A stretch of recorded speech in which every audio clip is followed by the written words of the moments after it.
सर्वजण म्हणून करणार आहोत। आम्ही भारताचे लोक, भारताचे एक सार्वभौम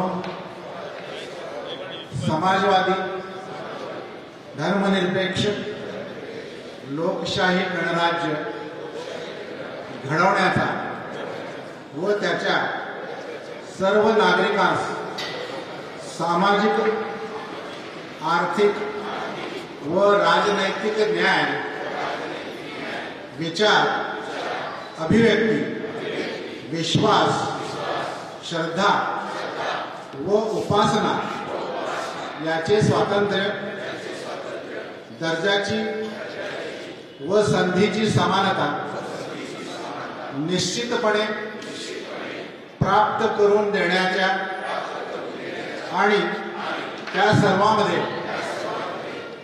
व्यक्तीची प्रतिष्ठा, राष्ट्राची एकता आणि एकात्मता याचे आश्वासन देणारी बंधुता प्रवर्धित करण्याचा संकल्पपूर्वक निर्धार करून आमच्या संविधान सभेत आज दिनांक 26 नोव्हेंबर 1949 रोजी याद्वारे हे संविधान अंगीकृत आणि अधिनियमित करून स्वतः प्रत अर्पण करीत आहोत।